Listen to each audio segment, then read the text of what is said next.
Allora, rieccoci insieme, motivare le persone in azienda, soprattutto quando ci sono delle novità in corso, quando si esce da un periodo abbastanza difficile, quando si entra in una routine che a volte può essere veramente devastante, o c'è insoddisfazione. In molte aziende adesso c'è insoddisfazione, perché nelle aziende private soprattutto, ma anche nel pubblico, per carità, sono riuscito a ottenere il rinnovo del contratto di lavoro, allora il privato che non ottiene niente, sempre quello stipendio, con difficoltà.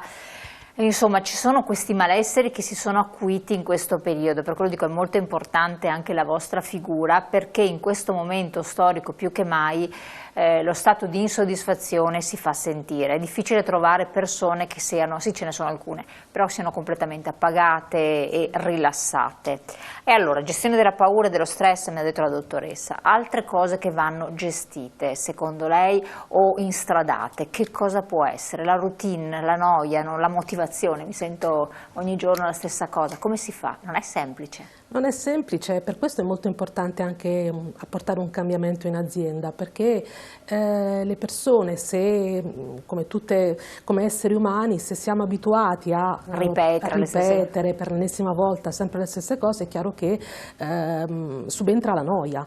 E quindi vuol dire che il nostro lavoro non è più reso stimolante. Come possiamo stimolarlo? Beh, apportando delle migliorie, cambiando qualche processo, ma questo può portare beneficio non soltanto ai dipendenti, ma alla stessa organizzazione. Questo però è un messaggio che è rivolto a chi dirige, al titolare d'azienda, non certo ai dipendenti, perché loro proseguono nel loro ritmo. Oppure c'è qualcosa nel piccolo che ciascuno può fare?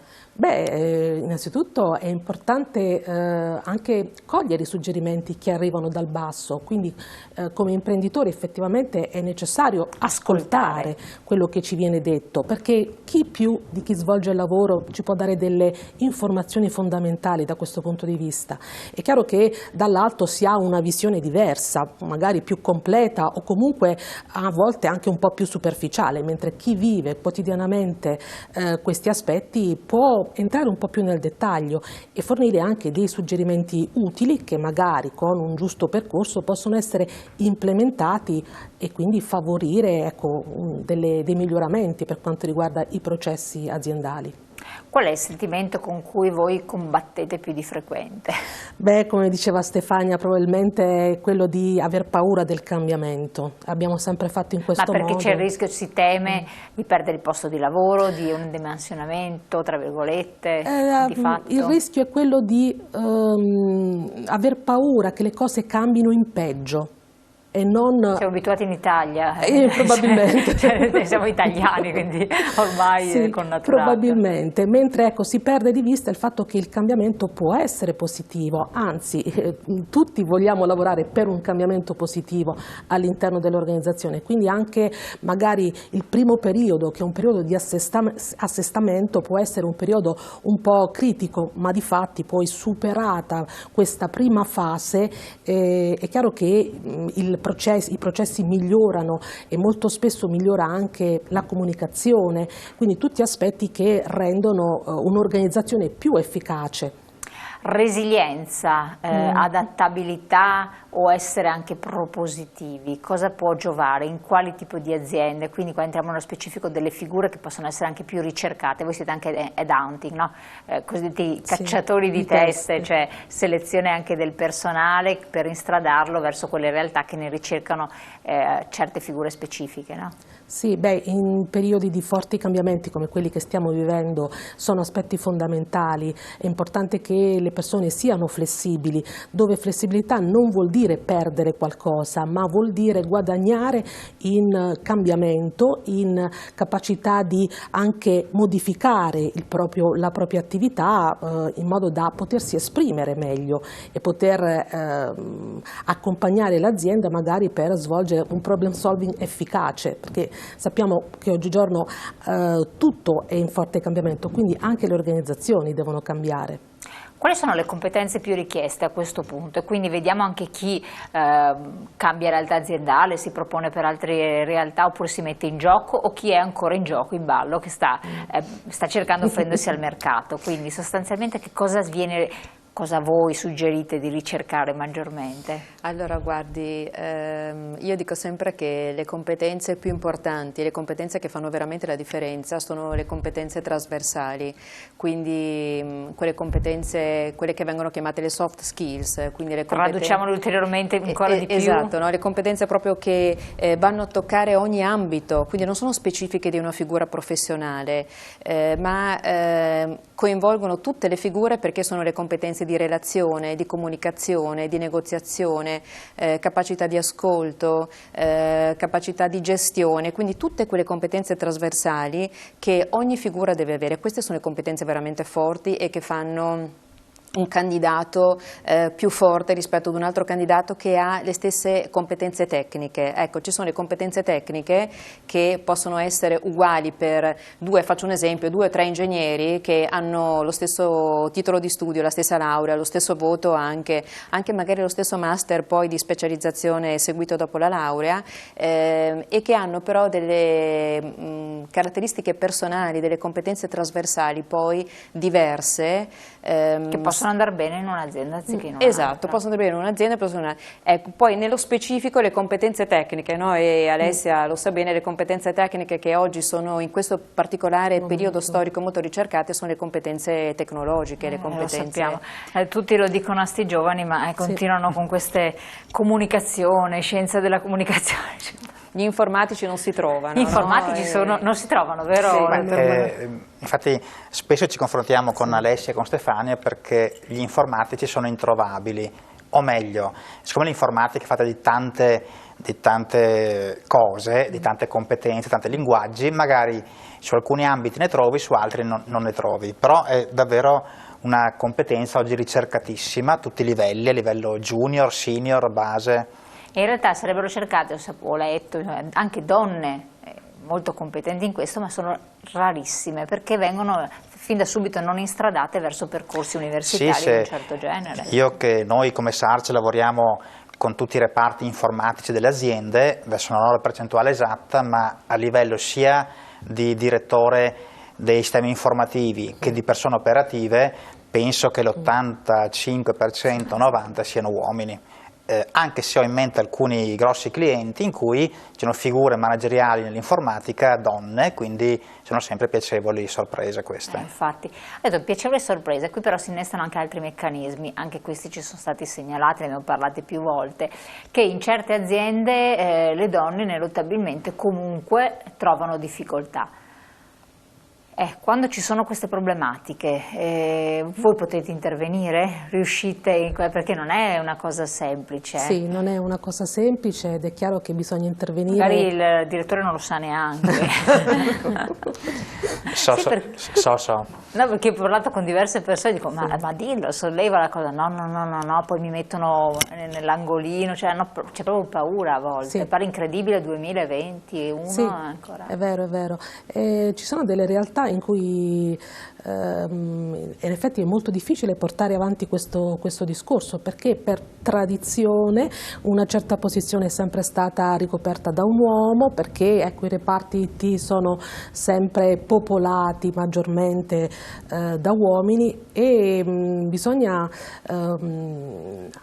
partire dall'alto in questo caso e quindi far conoscere, per esempio nel caso della selezione, nel caso delle hunting, quindi come cacciatrici di teste, andare a individuare delle donne con queste capacità tecniche. Per cercare di scombussolare un po' le situazioni. Sì, per farli crescere anche come team, perché noi sappiamo benissimo che all'interno di un team quanto più è vario il gruppo, tanto più ne trarrà beneficio, perché se tutti tiriamo da una stessa parte siamo tutti uguali, in realtà è la diversità quello che rende anche un team di lavoro più efficace, più in grado di risolvere delle problematiche e anche di gestire meglio lo stress.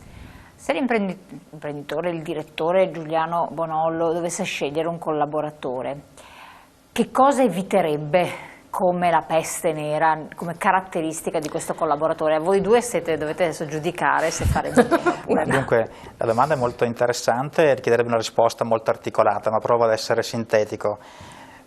Poi è chiaro che anche la mia risposta è soggettiva. Certo. Certamente in un collaboratore guardo molto la capacità di ascoltare e di comunicare e trasmettere, nel senso che Competenze sia... trasversali, quindi ritorniamo Sì. sulle competenze trasversali di cui abbiamo Soft parlato skill. prima. Nel senso che sia con i colleghi che con il sottoscritto che con i clienti è molto importante la comunicazione Creare un bidirezionale. rapporto. Che cosa invece Se induce... dovessi dare una seconda cosa Sì. che cerco è l'autonomia. Faccio una metafora banalissima. Io ti do un obiettivo che è andare fino a Milano, ma non devo dirti che per andare a Milano devi passare per Grisignano, Vicenza, Montecchio, Verona, Brescia. Sei l'imprenditore moderno. Perché l'imprenditore Devi andare a antico Milano vuole da le- solo, se poi serve aiuto io vengo a darti una mano, però ti do l'obiettivo, devi Certo. essere autonomo e arrangiarti. Cosa invece non deve avere, non proprio una cosa che induce ritrosia se lo Ma osserva. di sicuro dell'opposto di quello che ho detto, con la chiusura o anche il troppo tecnicismo, nel senso che io ho a che fare con gli informatici, ci sono informatici problem solver E quelli invece che il problema. e informatici che sono nel loro mondo, torre d'avorio, parlano molto bene col video ma non riescono a volte ad ascoltare, a Hikikomori, volte... insomma, cioè Per geni, cui però... diciamo che lo smanettone geniale notturno, il nerd si direbbe, va benissimo che faccia il lavoratore autonomo, però in un'azienda difficoltà. non riesce a inserirsi in modo adeguato. Dottoressa, cosa dice di questa analisi? Se si trova davanti a un imprenditore che fa questo tipo di valutazione, che supporto gli può dare, che consiglio gli può dare?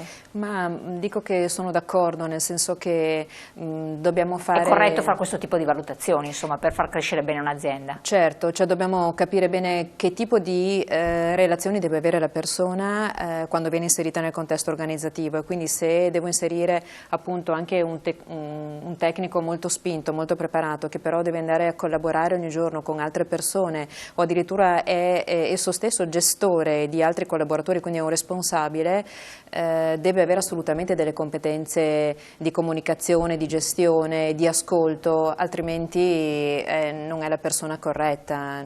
Non è che la persona che va bene. Lei, dottoressa, cosa dice? Siamo quasi in chiusura, a complemento di queste cose qui, e quindi che cosa preferire sostanzialmente?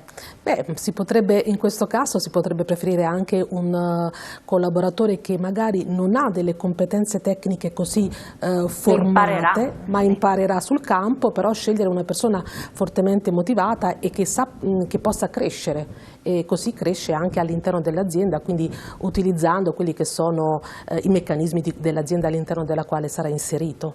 Dottor Bonollo, giovane, neolaureato oppure già con esperienza? Velocissimo. Domandona, un giovane scelto bene nel laureato, quindi un'ottima materia prima, può essere plasmata, modellata e fatta crescere, quindi dovendo scegliere sono più per il junior giovane. Ecco, dottoressa, cosa ne dice? Junior giovane oppure trovare una persona che comunque nella mezza età è rimasto senza lavoro, eccetera, vuole rimettersi in gioco e però ha un'esperienza di dinamiche aziendali magari? Cosa Dipende, non escludo entrambe le posizioni, perché in alcuni casi una persona con una forte esperienza pregressa, quindi non più giovane, può essere, se ha le caratteristiche adatte per quell'azienda, può essere sicuramente molto importante, una risorsa arricchente per l'azienda. E quindi ogni realtà è diversa e alla fine sarà il caso o comunque sarà la ricerca accurata che ci darà la risposta adatta. Grande competitività delle persone può essere un fattore di deterrente? Andate più calmi e tranquilli. Una persona molto competitiva, sempre brava all'università per esempio, sempre ha avuto risultati brillanti, può far paura in un'azienda?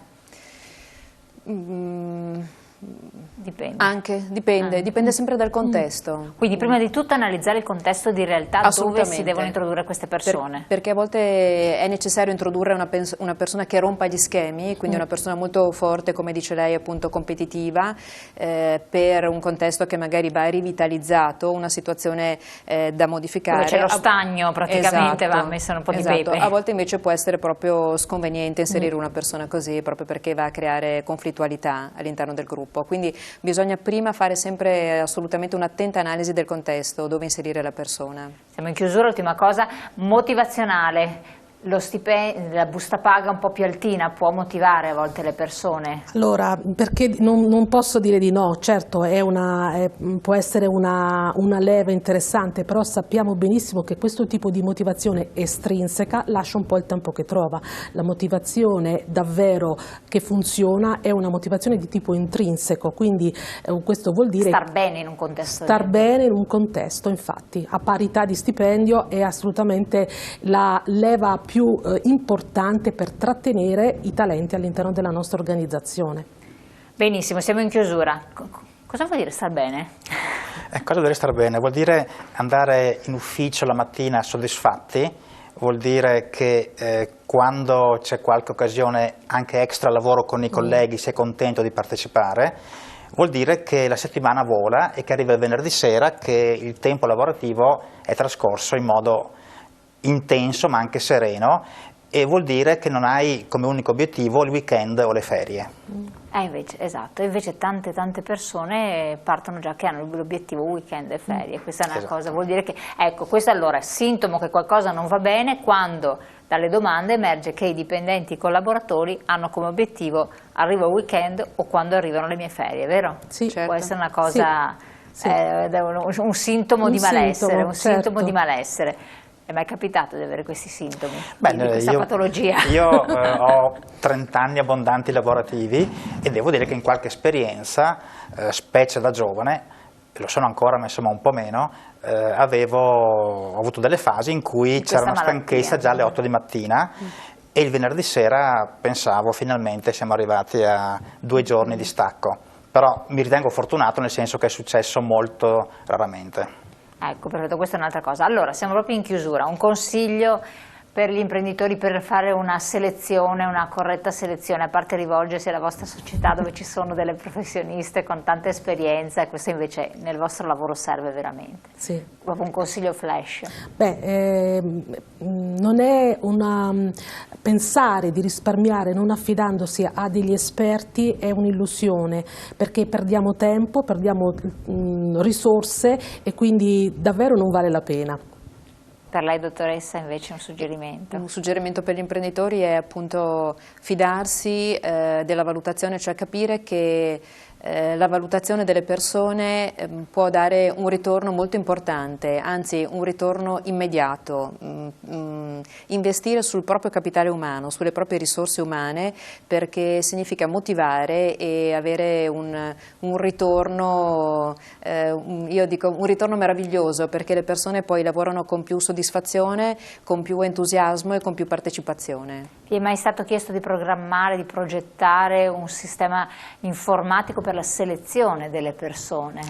Certo, ci è successo, non è il nostro core business, non è il nostro compito principale, però senza dubbio anche il tema della selezione, quindi organizzare le informazioni, i curricula, i colloqui e tutte le valutazioni è un tema che si presta a essere gestito in modo informatico. Può essere? Sì, assolutamente. Però il ruolo vostro diventa quello di interpretare, cioè di preparare, diciamo, quelli che sono le domande, i test e quant'altro, quindi la parte software da introdurre, certo, e poi metterci la componente umana, immagino, no? Certo. Sì, questo è fondamentale. Lei cosa dice, dottoressa? Certo, ci sono appunto questi software che aiutano il lavoro, quindi aiutano la gestione per esempio degli annunci, aiutano la gestione della ricezione dei curricula, però poi tutta la parte di valutazione, tutta la parte di colloqui, e chiaramente quella deve essere fatta dalla persona.